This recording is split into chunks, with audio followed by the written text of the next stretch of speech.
અસલમભાઈ, હું ધોરણ 2 માં અભ્યાસ કરું છું. આજે હું તમને એક સરસ મજાની વાર્તા સંભળાવીશ. વાર્તાનું નામ છે છમવડું. એક મોટું બધું શહેર હતું. તે શહેરમાં એક નાનકડો પરિવાર રહે. તે પરિવારનું નામ તાવીથાબાઈ અને કચ્છીબેન અને તેમના 2 બાળકો. તે બાળકોના નામ હતા ટબુડી અને વાટકો. પછી એક દિવસ તાવીથાબાઈને તો વડા ખાવાનું મન થયું. તો તેમના મનની વાત તેમના પત્નીને કચ્છીબેનને કહી. તો એ કચ્છીબેન એમને કહે કે પણ રસોડામાં તો આટલો જ લોટ છે, તેમાંથી માત્ર વડા 7 જ બને. તો કચ્છીબેને તો વડા બનાવવાની તૈયારી કરી. પછી ખીરું બનાવી. પછી ગેસ ઉપર લોટી મૂકી. પછી વડું બનાવ્યું. તો બારણા પાસે એક ગાય આવીને ભાંભરવા લાગી. તો એ ગાય કચ્છીબેનનો તો નિયમ હતો કે પહેલા જે ગાય આવે તો એને આપવાનું વડું. તો પછી પેલું વડું તો ગાયને આપ્યું. પછી બારણા પાસે એક કૂતરો આવ્યો. પછી તેમની નાની બાળકી કહે કે મને કૂતરાને વડું આપવું છે, મને એક વડું આપો.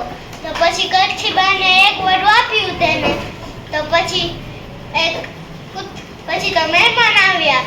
ચમચાબાઈ અને ચમચીબેન તેમની નાની બાળકી પ્યાલી.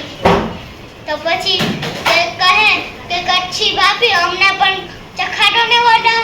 તો પછી કચ્છીબેન તો દાંત કાઢતા તેમને વડા આપ્યા. પછી છઠ્ઠું વડું બનાવવા લાગ્યા.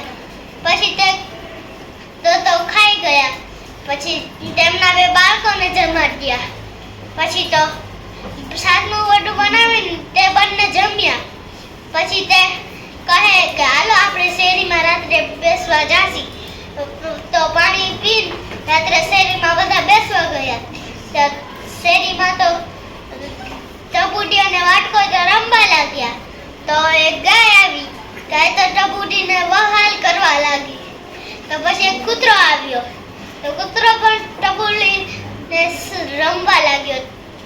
પછી બધા વાટકો, ટબુડી, ગાય ને કૂતરો બધા તો મિત્રો બની ગયા. પછી તો આ વાર્તા પરથી આપણને એ બોધ શીખવા મળે છે કે બધા સાથે પ્રેમ ભાવથી, પશુ પક્ષી કે માણસની સાથે પ્રેમ ભાવથી રહેવું જોઈએ.